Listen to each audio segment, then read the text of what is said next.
Terima kasih Bapa. Terima kasih bahwa kami boleh mengenal kembali Bapa Surgawi. Kami boleh mengenal kasih yang tak terbatas. Kami boleh menerima kasih-Mu ya Bapa. Terima kasih. Terima kasih hari ini kami boleh kembali menyapa dan disapa. Terima kasih kami boleh merasakan kembali apa yang Tuhan telah kerjakan di kayu. Terima kasih untuk Kristus yang mati bagi kami di kayu salib.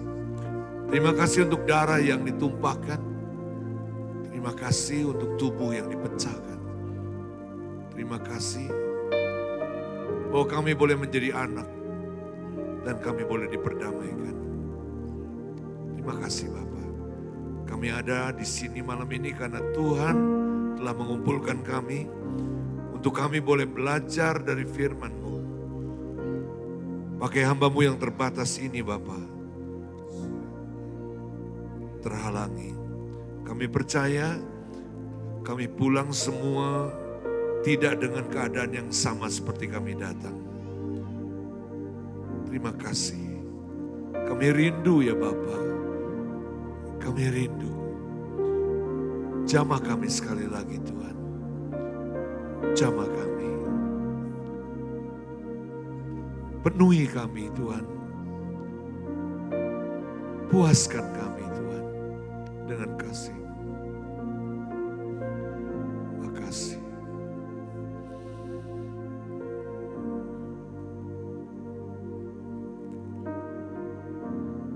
Kami siap mendengarnya Tuhan. Kami siap menerimanya. Dalam nama Yesus segala puji hormat buat Bapa. Amin. Amin. Amin. Silakan duduk. Shalom. Boleh lambaikan tangan ke saya dan bilang sama temanmu yang duduknya agak jauh, saya senang duduk di sebelah kamu tapi agak jauh. Lambaikan tangan sama sebelahmu kiri dan kanan, bilang hai. Saya senang dan hari ini bisa ada di tengah-tengah jemaat di tempat ini. Dan tadi nama saya dipanggil apa itu, depannya ada PS, mohon berikutnya nama saya dipanggil Kasam aja. Ya saya orang Indonesia asli jadi nggak usah pakai bahasa Inggris. Baik, hari ini saya ingin sharing tentang mengapa kita semua menyembah Tuhan. Boleh saya lihat sekali lagi senyumnya? Berapa banyak saudara yang senang menyembah Tuhan? Boleh angkat tangan dan katakan saya. Bapak Ibu, Saya lebih dari 20 tahun bertanya-tanya, mengapa Tuhan ingin kita menyembah Dia? Saya ingin beritahu buat Anda bahwa Tuhan itu tidak narsis. Tuhan itu bukan pribadi yang senang, ayo kumpul, sembah aku. Lalu Tuhan marah ketika ada anaknya yang menyembahnya mungkin kurang serius. Mungkin ada orang yang menyembahnya setengah hati, lalu Tuhan marah. Saya dulu berpikir bahwa Tuhan itu Tuhan yang haus penyembahan. Hari ini, saudaraku, mari kita sama-sama belajar dari firman Tuhan. Di dalam Injil Yohanes pasal yang ke-10, slide-nya yang nomor 3. Yohanes pasal yang ke-10, ayat ke-9 sampai 11. Saya sudah siapkan slide. Mari kita akan baca ayat yang tertulis di slide ini. 2, 3. Akulah, saya ingin kita baca bersama-sama. Akulah pintu, barang siapa masuk melalui aku, ia akan selamat dan ia akan masuk dan keluar menemukan padang rumput. Nah, saudaraku yang kekasih, kenapa domba perlu keluar dan perlu masuk? Karena mereka lapar. Karena mereka lapar, mereka perlu keluar. Supaya apa? Supaya mereka bisa menemukan padang rumput. Dan ketika mereka sudah makan, mereka masuk lagi. Jadi ini kuncinya. Berapa banyak di sini yang kalau sudah makan, kerja lapar lagi? Katakan saya. Kita makan, kerja lapar lagi. Bahkan gak kerja, habis makan malam, tidur, besok pagi lapar lagi. Normal atau tidak? Jawab, normal atau tidak? Normal. Nah, kambing, domba, mereka kalau lapar, mereka harus cari makan. Tapi perhatikan, Yesus berkata, domba kalau lapar, jangan diem aja di kandang. Cari pintu. Supaya apa? Supaya bisa keluar dan menemukan makanannya. Dan pintu itu adalah akses. Kalau kamu lapar, cari pintu. Dan dari situ kamu bisa dapat makanan. Dan Yesus berkata, akulah pintu. Apa artinya? Artinya setiap kita kalau mengalami kelaparan, cari pintu. Dan pintunya siapa? Katakan keras-keras. Yesus. Jadi Yesus di sini mengajar satu prinsip. Hai dombaku, kalau kamu lapar, jangan diam aja. Segera cari akses. Segera datang kepada akses. Supaya apa? Supaya kamu segera kenyang. Dan akulah, kata Yesus, akses itu. Akulah pintu. Ya, mari kita lihat slide berikut. Saya sudah siapkan slide-nya. Baca sama-sama, 2, 3. Aku datang supaya mereka mempunyai hidup dan mempunyainya dalam segala kelimpahan. Akulah gembala yang baik. Gembala yang baik memberikan nyawanya bagi domba-dombanya. Nah, mobil ini mati. Kendaraan yang mati atau mogok itu tidak bisa berfungsi.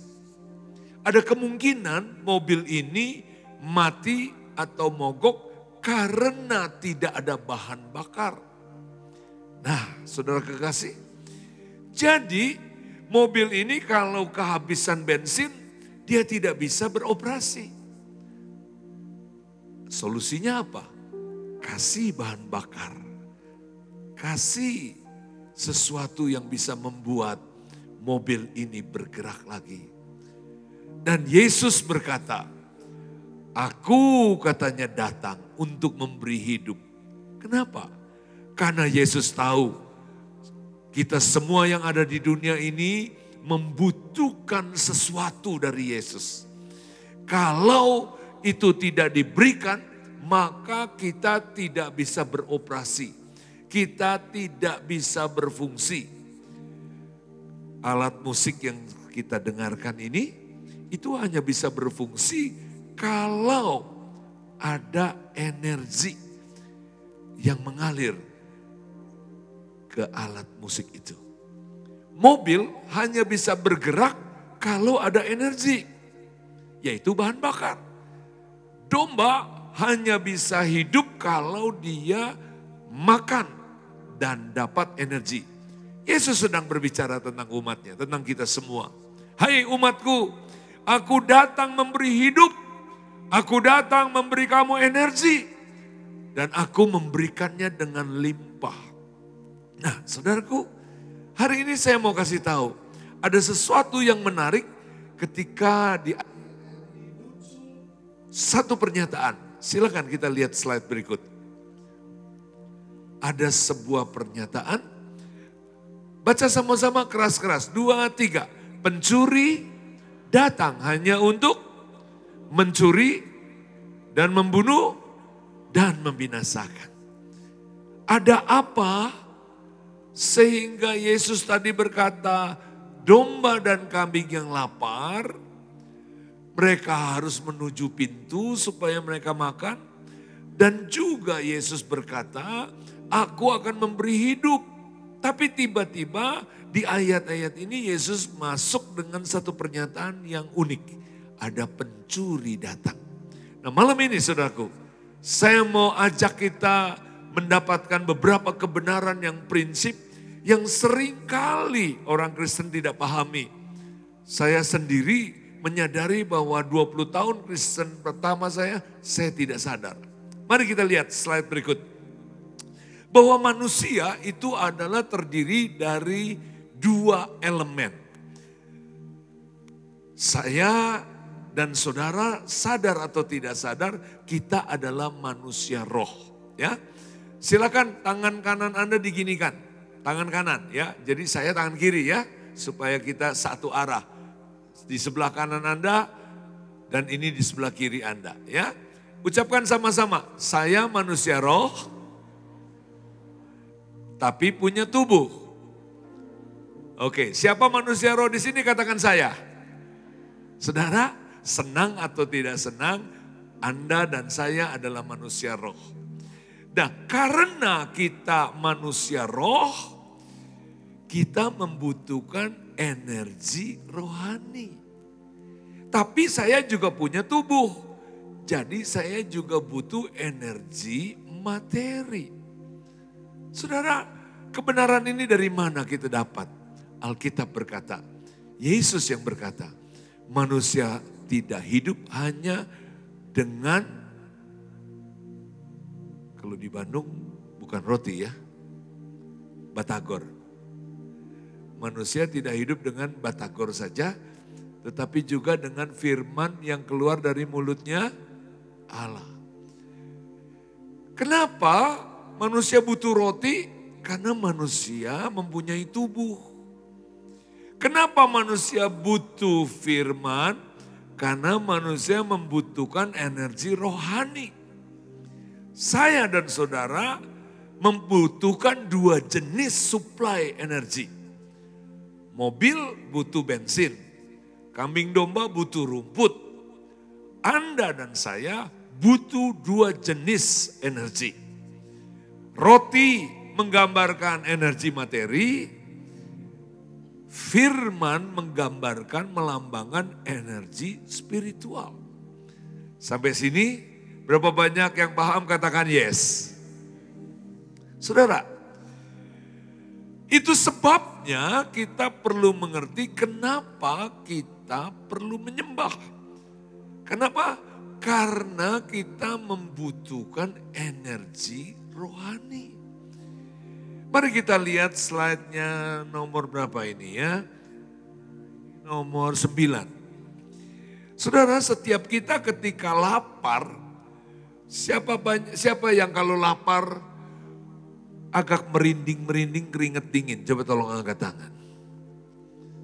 Berapa banyak yang lapar rasanya matanya kunang-kunang.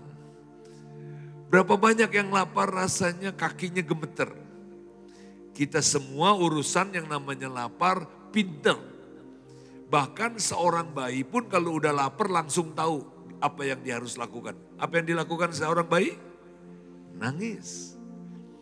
Jadi urusan lapar energi materi alias lowbat energi materi, yaitu di kampung tengah sini, saya tidak bahas. Semua kita udah tahu lapar rasanya seperti apa, cirinya, tanda-tandanya, solusinya apa, saya sudah tahu. Tapi lapar rohani itu belum tentu tahu. Siapa yang tahu ciri-ciri kalau lapar rohani? Silakan slide-nya ikutin aja ya, tidak usah saya perintahkan. Ya lebih baik slide aja, jadi jangan kembali ke wajah saya di sini aja. Berapa banyak saudara yang tahu kalau lapar rohani itu gejalanya apa? Siapa yang tahu? Saya turun aja ya, ini kejauhan. Saya berasa di langit ketiga ini.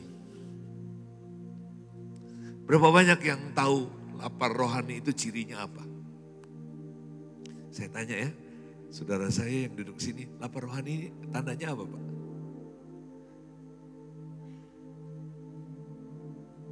Bimbang, oke. Ibu?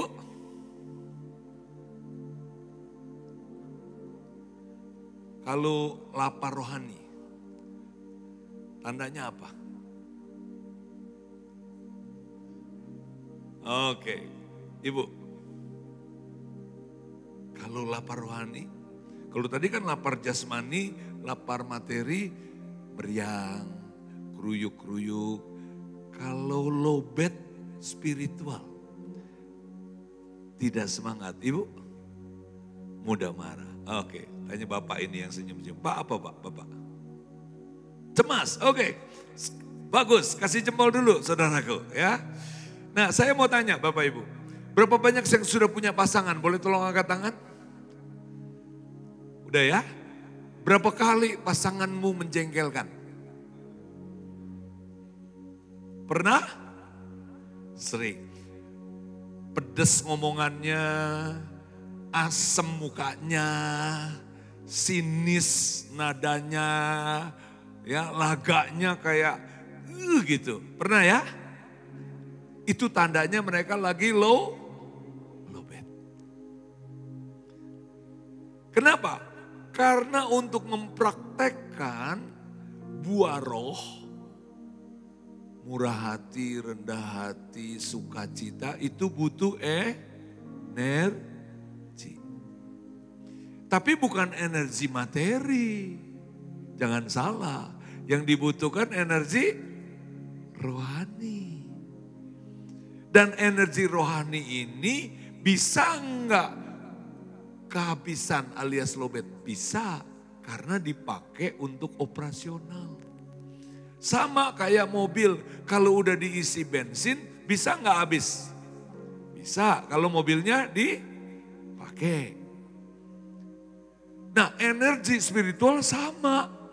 Kalau Anda sudah menerima dari Tuhan, Anda pakai, bisa habis. Karena energi dibutuhkan untuk operasional. Untuk Anda ramah, untuk Anda murah hati, untuk Anda sukacita, butuh energi. Sampai sini berapa banyak yang paham? Bilang yes. Anda setuju? Nah kalau pasangan kita lowbat, terus kitanya lowbat, alias kita juga jengkel. Jadi kalau dia nyebelin, kita jengkel, itu tandanya apa? Kita juga lowbat. Kalau lowbat sama lowbat apa yang terjadi? Bertengkar. Seandainya Anda full charge, pasanganmu menjengkelkan tapi Anda full charge, Anda akan tenang, tetap senyum. Sambil melihat dengan ramah dan penuh cinta. Sambil Anda bilang gini, lagi datang bulan. Kalau Anda full charge. Tapi kalau Anda lagi lowbat, Ini dia nih kurang ngajar ya, dari kemarin jadi gara-gara. Anda nyamber. Kenapa saya ngerti? Ya karena saya ngalami. Saya dulu gak ngerti loh. Kenapa kalau pasangan saya ngejengkelin, saya juga ikut jengkel. Saya dulu pikir ada setannya. Bukan, saya low bed. Tapi sekarang saya ngerti. Saya mau tetap full charge. Kenapa? Terserah. Mau diapakan terserah. Saya tetap bisa murah hati. Tapi istri saya sekarang udah gak datang bulan. Udah lewat.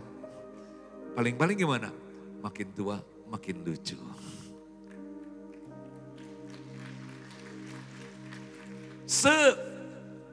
Sejengkel-jengkelnya dia perlakukan saya tetap tenang. Yang penting sebutkan sama-sama full charge. Bilang. Ngerti? Berapa banyak yang nangkap? Angkat tangan. Nah saudara, ketika kita low bed, itu artinya Anda perlu segera diisi. Kalau Anda tidak isi dengan energi dari Tuhan, Anda tidak bisa mengoperasikan. Kan ada yang bilang tadi cemas tuh. Kenapa Anda cemas? Karena untuk bertindak dalam iman Anda butuh energi. Tadi ada yang bilang kurang semangat, ada yang bilang gak ada damai. Kita untuk damai sejahtera itu kan buah roh. Itu butuh energi. Jadi bukan berarti damai sejahtera kita dicuri setan. Tapi memang kita gak punya kemampuan lagi untuk mengoperasikan. Anda tahu gak? Bukan cuma khotbah begini saya butuh energi rohani. Tapi ketika saya sampai di rumah, saya perlu ketemu mertua saya perlu ngomong sama cucu saya ngomong sama anak mantu saya. Butuh energi. Butuh energi. Dan energi ini yang membuat saya bijaksana, energi ini yang membuat saya tetap damai, tetap bisa mengampuni. Nah, itu sebabnya kalau Anda pulang dari kantor, habis diomelin sama bos, kalau sampai Anda jengkel dan sedih dan luka, itu tandanya apa? Kasih tahu saya, bilang low bed. Apa tandanya? Tandanya low bed. Kalau Anda ketemu customer yang lagi kecewa, marah-marah, maki-maki, menumpahkan curhat kekecewaannya, dan Anda full charge, Anda tetap tenang senyum. Ya Pak, kami betul-betul minta maaf, kami menyesal pelayanan kami kurang, kami akan perbaiki, nanti kita akan lakukan yang lebih baik. Terima kasih Pak. Dia marah, kita tetap tenang. Sebaliknya kalau Anda low bed, Anda pulang dengan muka kayak habis dihantem. Itu artinya Anda low bed. Kalau mertuamu ngomong yang menyakitkan Anda terluka, artinya Anda low bed. Kalau mantumu ngomong dan melakukan sesuatu, siapa yang punya mantu? Coba tolong angkat tangan. Pernah nggak mantu jengkelin? Kalau mantu ngejengkelin anak, ada yang punya anak? Saya punya anak 3, sering jengkelin. Kalian punya anak gimana? Namanya juga anak-anak ya. Bisa ngejengkelin? Bisa. Kita perlu apa? Perlu full charge. Sebutkan sama-sama, perlu apa? Perlu full charge. Nah saudara, mungkin dari tadi Anda bertanya, ini urusan energi Alkitabnya di mana ya? Coba tolong kasih saya ayat Yesaya. Ada tuh slide-nya. Ya tolong. Yesaya pasal 40. Tolong ditampilkan. Baca sama-sama. 2, 3. Dia memberi kekuatan kepada yang lelah dan menambah semangat kepada yang tiada berdaya. Saya mau tanya, kata kekuatan ini kalau saya ganti, dia memberi energi kepada yang low bed. Artinya masih sama enggak? Masih ya? Dan menambah energi kepada yang sudah kehabisan. Masih sama ya?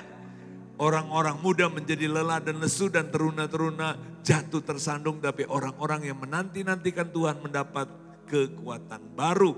Mereka seumpama Raja Wali yang naik terbang dengan kekuatan sayapnya. Mereka berlari dan tidak menjadi lesu. Mereka berjalan dan tidak menjadi lelah. Saudaraku yang kekasih, Alkitab kita memang tidak menggunakan kata energi. Kata energi ini baru belakangan digunakan.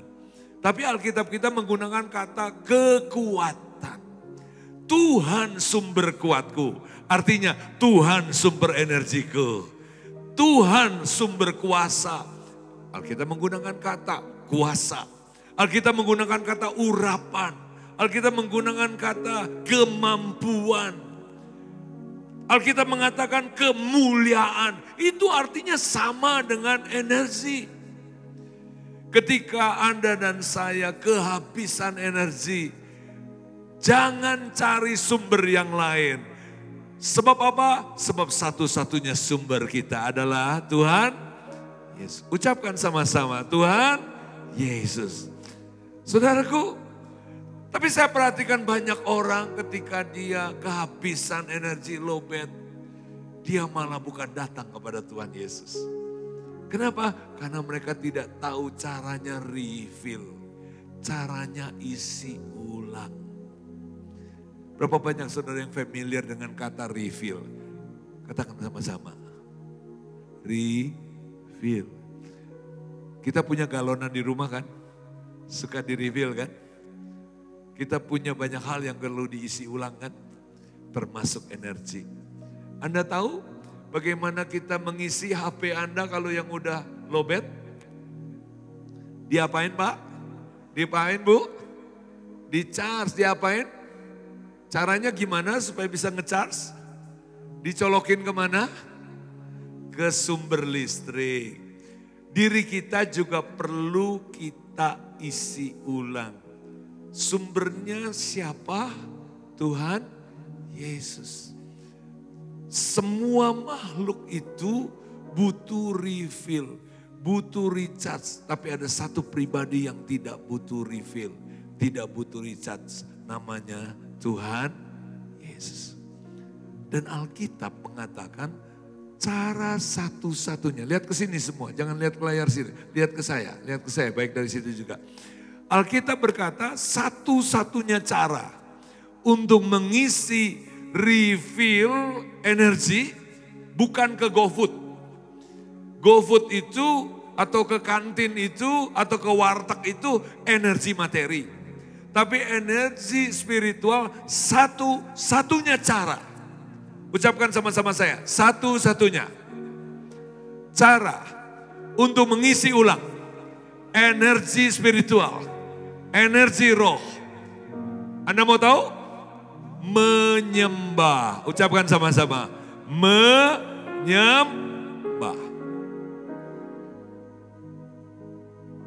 Menyembah itu bukan cuma satu format. Bahasa lidah, tepuk tangan, berlutut.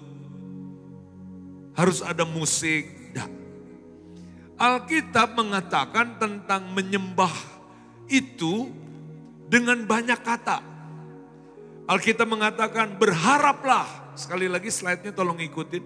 Supaya tunduklah kepada aku kata Tuhan. Itu artinya sembahlah aku. Percayalah, kagumilah. Itu artinya sembahlah. Jadi menyembah itu adalah cara satu-satunya kita terkoneksi. Kalau HP saya mau isi ulang, saya harus koneksikan dengan PLN. Bagaimana dengan diri saya dan diri Anda? Yuk tangan kanannya diangkat. Ucapkan sama-sama ya. Ketika saya lowbat, saya koneksikan diri saya dengan sumber, yaitu Tuhan Yesus. Supaya ada aliran dari Tuhan Yesus kepada saya. Dari yang penuh kepada yang kosong. Supaya saya selalu full charge. Dan itu artinya menyembah. Amin. Menyembah itu bisa di mana-mana. Kalau Anda pulang dari kantor habis dimarahin bos, Anda terluka, jangan tunggu sampai besok. Jangan tunggu sampai hari Minggu. Jangan tunggu sampai ke rumah. Di kendaraan umum, di motor, di mobil, Anda bisa koneksikan dirimu dengan sumber. Ada yang bilang amin. Ada yang bilang amin. Kita bisa koneksikan diri kita dengan Tuhan. Dan ketika kita koneksikan dengan diri dengan Tuhan, Anda tahu apa yang terjadi? Akan ada aliran. Dan Anda tahu Tuhan memberikan aliran energi itu tidak pakai lama, tidak pakai ribet, dan tidak pakai bayar. Amin. Saudara, jangan percaya ada kata-kata yang bilang gini, kamu tuh kalau menyembah mesti lama, baru nanti Tuhan isinya banyak. Nah, atau kamu gak layak datang sama Tuhan. Kenapa? Kamu tadi bersungut-sungut. Saudara, kenapa kita bersungut-sungut? Karena lowbat. Jangan terbalik. Bikin dirimu penuh dan pasti engkau tidak akan bersungut-sungut. Bikin dirimu penuh, engkau pasti penuh sukacita. Bikin dirimu penuh, engkau pasti penuh damai sejahtera. Bikin dirimu penuh, maka engkau akan sanggup melaksanakan imanmu. Ada orang yang berkata, saya gak kudus Pak, jadi saya gak bisa datang sama Tuhan. Dengarkan baik-baik, untuk engkau berjalan dalam kekudusan, engkau butuh energi. Jangan terbalik, engkau butuh energi. Dan energi hanya dari Tuhan. Dan kalau engkau penuh, engkau akan melaksanakan kekudusan jauh lebih mudah. Yang percaya katakan amin. Ketika engkau penuh dari Tuhan, energi dan kuasa Tuhan, engkau mudah untuk menjalankan hidupmu dengan kudus. Nah saudara, jadi ketika engkau lagi masak, engkau teringat perkataan mantumu yang menyakitkan. Jangan biarkan itu terjadi. Sambil masak boleh menyembah? Halo? Boleh? Boleh masak sambil menyembah? Atau tinggal dulu, berlutut dulu? Puji Tuhan ya. Umat Kristen bisa menyembah di mana-mana ya. Dan engkau sambil masak, engkau koneksikan dirimu dengan Tuhan. Ketika engkau pulang kerja, habis dimarahin customer, sambil nyetir, boleh menyembah? Boleh merem? Harus merem? Kan menyembah mesti merem. Jangan. Supaya jangan nabrak. Tapi boleh nyetir? Boleh menyembah? Boleh koneksikan diri dengan Tuhan Yesus? Dan Tuhan Yesus bilang apa? Tuhan Yesus akan mengisi engkau supaya engkau penuh dan engkau pulang sampai rumah muka sudah berseri-seri lagi. Haleluya. Siapa yang mau selalu full charge Bapak Ibu? Sekarang udah tahu caranya ya. Kalau Anda di kantor lagi rapat, bosmu berkata, siapa yang punya ide? Kita lagi mengalami kesulitan, tantangan. Siapa yang punya gagasan? Anda dari tadi mikir, aduh Tuhan kok blank, kok gak dapat apa-apa sih. Tuhan, kirim dong hikmatmu. Kata Tuhan udah dikirim dari tadi. Kok belum keterima? Cek baterainya. Berapa sering kita udah kirim file, teman kita belum terima. Cuman gara-gara apa? Dia lowbat. Berapa banyak yang percaya setiap kali kita butuh hikmat, Tuhan menyediakan hikmat dengan limpah. Tapi seringkali kan kita nggak terima. Jangan salahkan Tuhan. Cek baterainya. Jangan-jangan engkau lowbat. Di tengah kantor lagi rapat, kalau engkau lowbat, nggak dapat ide, nggak ada hikmat, tenang, jangan panik. Koneksikan dirimu. Ayo tangannya diangkat. Kalau aku lowbat, bilang, aku koneksikan diriku kepada Tuhan Yesus. Aku akan menerima kuasa dari Tuhan. Dan aku menerimanya dengan limpah. Dan aku akan menerima hikmat dari Tuhan. Yang percaya katakan amin. Amin. Nah saudara, prinsip yang pertama yang saya mau khotbahkan adalah menyembah itu tidak satu format. Yang bisa nyanyi silakan, yang gak bisa nyanyi gak apa-apa. Mari kita lihat Mazmur 100 ayat 4 ya. Ada tampilan yang saya udah siapkan, slide nomor 2, silakan. Nah, ini pakai bahasa Inggris ya. 2, 3, enter his gates with thanksgiving and his court with praise. Give thanks to him and praise his name. Dan selanjutnya, dalam bahasa Indonesianya, boleh dibacakan? Masukilah gerbangnya dengan puji-pujian. Ada sedikit perbedaan. Bahasa Inggrisnya enggak dibilang puji-pujian. Bahasa Inggrisnya berkata, masukilah gerbangnya dengan syukur. Bahasa Indonesianya berkata, masukilah gerbangnya dengan puji-pujian. Yang benar yang mana, yang salah yang mana. Dengarkan baik-baik. Tadi kita koneksikan diri kita sama Tuhan. Perlu password rupanya. Anda kalau sambung ke website, ke email, perlu password. Baru terkoneksi. Ya, nah rupanya kita masuk ke pintu gerbangnya, ya itu perlu password. Ngomong-ngomong Tuhan Yesus itu dan Daud yang menulis Mazmur ini betul-betul sudah futuristik. Yesus berkata, akulah pintu. Daud berkata, enter. Sekarang kita tiap hari tombol enter udah puluhan kali. Di HP Anda dan di laptop Anda, di tablet Anda. Tekan enter, enter, enter.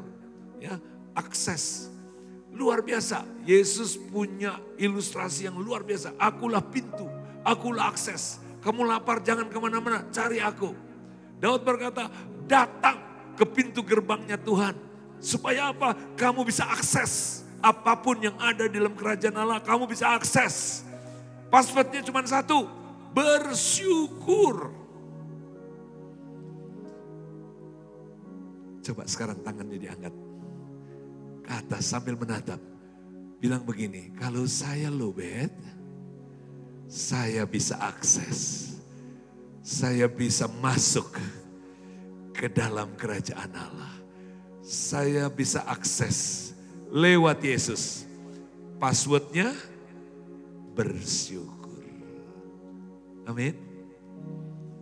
Anda tahu, ini bukan cuma rahasia yang ditulis, tapi rahasia yang dipraktekkan. Satu kali, Daud dalam keadaan yang terpaksa harus melarikan diri ke Gua Adulam. Wih, Gua Adulam itu ternyata enggak kecil saudara. Besarnya setengah mati. Bisa tampung 400 orang lebih. Dan bisa mereka pakai untuk tidur. Nah, kenapa Daud perlu ke Gua Adulam? Karena Daud dikejar oleh mertuanya dan sekaligus rajanya. Namanya Raja Saul. Tidak ada tempat lain yang dia bisa menyembunyikan dirinya. Kenapa? Karena yang ngejar itu raja. Satu-satunya tempat yang bisa dia sembunyikan diri cuma Adulam. Adulam itu nama kecamatan dan di kecamatan itu ada gunung dan di dalam gunung itu ada goa-goanya. Kenapa? Goa Adulam itu satu-satunya tempat yang Daud bisa pergi karena tentara Saul males ke sana. Karena Goa Adulam itu tempatnya penjahat-penjahat, orang yang gak sanggup bayar utang, orang frustasi, orang yang sudah putus asa, orang yang semuanya preman, pokoknya semua buronan larinya ke sana. Kalau di New York namanya Bronx, kalau kami di Jakarta namanya bongkaran tenabang. Kali Jodoh. Di Bandung namanya apa? Ada nggak daerah Bronx yang di Bandung? Hah? Yang dimana polisi males ke sana. Saya pernah melayani di Jakarta, Tanjung Priuk, namanya Sungai Tirem. Itu memang benar-benar isinya ya pelacur, ya maling, ya copet. Sampai polisi males ke sana. Kenapa? Kata polisi, gue ke sana bisa-bisa gak pulang katanya. Nah, Gua Adulam adalah tempat di mana tentaranya Saul berpikir gak usahlah kita tangkap maling-maling ini. Kenapa? Mereka udah masuk ke situ juga udah gak mau keluar. Mereka bikin penjaranya sendiri. Dan semua orang 400-an lebih ini orang yang frustasi. Saya pengen tanya, kalau orang stres, frustasi, banyak utang, gak sanggup bayar, dikejar-kejar debt collector, dikejar-kejar penagih hutang, dikejar petugas negara, mukanya enak dilihat gak? Ada yang senyum? Daud ada di tengah-tengah tempat itu. Dan kitab Mazmur pasal 57 berkata, Daud berkata, Tuhan, aku ini ada di tengah-tengah singa yang siap menerkam aku. Bayangin ya, Daud itu gak punya salah. Daud itu gak punya dosa. Daud itu gak punya utang. Daud baru saja berjasa bagi bangsa Israel, tapi dia dikejar oleh Raja Saul. Jadi waktu Daud datang, Anda jangan pikir ada karpet merah, ada puji-pujian, ada tari-tarian yang kayak tadi. Enggak. Daud masuk ke dalam suasana dan Daud dalam hati, ampun Pak, permisi Pak. Pak, permisi Pak, boleh saya duduk Pak? Terus ada yang teriak, jangan di situ, itu punya aku. Oh maaf, saya pindah. Begitu dia pindah, dibentak lagi. Dia pindah, dibentak lagi. Daud bilang, aduh kalau aku tidur nih, besok kepalaku copot apa enggak ya? Siapa tahu Daud lagi tidur, ada orang stres yang marah-marah, ambil golok. Dia main putusin aja. Sehingga Daud berkata, Tuhan, inilah keadaanku. Tapi dalam keadaan ini, apa yang Daud lakukan saudara? Daud yang menulis Mazmur 100 berkata, masukilah pintu gerbangnya dengan syukur. Apapun keadaan Daud tidak biarkan dirinya lowbat. Lingkungannya lowbat enggak masalah, asal diriku jangan lowbat. Dengarkan baik-baik saudaraku, engkau ada dimanapun enggak masalah, asal dirimu jangan lowbat. Dan Daud tahu rahasianya. Untuk selalu menjaga stamina energinya. Stamina kuasa Allah di dalam dirinya. Apa yang Daud lakukan saudaraku? Daud berkata, hai jiwaku, mari kita bangunkan fajar. Hai gambus, hai kecapi, mari kita bangunkan fajar. Apakah matahari mau dibangunkan? Oh, bukan matahari yang di timur yang perlu dibangunkan. Tetapi matahari di hati-hati orang yang putus asa. Yang sudah lama matahari tidak pernah terbenam. Daud berkata, mari kita mainkan. Kita bangkitkan fajar itu. Dan Daud berkata, aku mau bersyukur. Aku mau bersyukur. Ya Allah, tinggikanlah dirimu mengatasi langit. Ya Tuhan, tinggikan dirimu mengatasi bumi. Anda tahu apa yang terjadi? Alkitab mencatat, tidak lama kemudian keluarlah Daud enggak sendirian. Bersama 400 lebih orang yang tadinya lowbat. Putus asa, gak ada harapan. Mereka diubahkan menjadi tentara Daud yang perkasa. Ada tepuk tangan buat Tuhan. Apa yang Daud lakukan? Daud berkata, tinggikan dirimu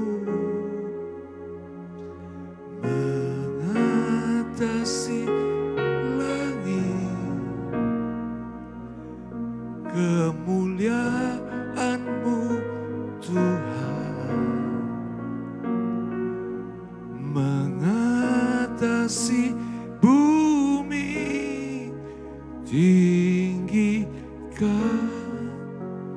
dirimu mengatasi langit. Katakan pada Tuhan, persoalanku besar, tetapi Engkau lebih besar dari bumi. Persoalanku besar seperti bumi, tapi aku tahu Engkau lebih besar dari bumi. Persoalanku tinggi setinggi langit, tapi Tuhanku lebih tinggi dari langit. Siapa yang percaya bahwa Tuhanmu lebih dari persoalanmu? Persoalan kita digabung di sini, Tuhan kita masih lebih besar. Persoalan satu kota Bandung ini digabung, Tuhan kita masih lebih besar. Persoalanku di Indonesia ini, manusia-manusia dikumpulkan, persoalannya numpuk setinggi langit. Dengarkan baik-baik, Tuhanku dan Tuhanmu lebih besar dan lebih tinggi dari itu. Dan Daud berkata, aku mau bersyukur, aku mau bermazmur. Mari kita bangkit berdiri. Yuk kita nyanyikan lagu ini. Siapa yang bisa bantu saya? Lambaikan tanganmu kepada Tuhan. Koneksikan dirimu kepada Tuhan. Katakan pada Dia, aku mau bersyukur.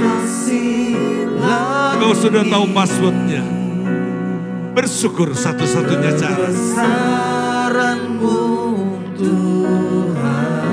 Yes Lord. Mengatasi bumi, tinggikan dirimu. Kau lebih dari segalanya Tuhan. Kau lebih dari segalanya. Terima kasih ya Bapa. Kemuliaan-Mu Tuhan. Isi penuh kami semua dengan kuasa-Mu Tuhan. Isi penuh. Syaratnya cuma satu, bersyukur pada Dia. Semuanya sekali lagi, hatimu bersyukur, penuh syukur. Yes. Tuhan lebih dari segalanya. Kau lebih dari kesulitan kami. Kebesaran-Mu Tuhan. Terima kasih ya Bapa. Mengatasi bumi, tinggikan dirimu. Mengatasi langit. Kemuliaan-Mu Tuhan. Mengatasi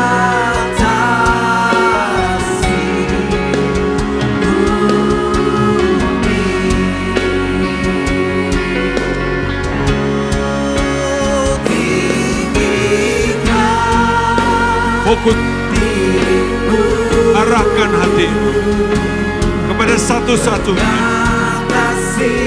yang sanggup memberi kepada kita yang kita butuhkan. Dialah sumber daripada segala kehidupan yang kita butuhkan. Isi penuh ya Tuhan, kami bersyukur. Kami berhenti bersungguh-sungguh Tuhan. Kami berhenti Tuhan, kami berhenti ragu-ragu. Kami koneksikan diri kami. Terima kasih Bapa.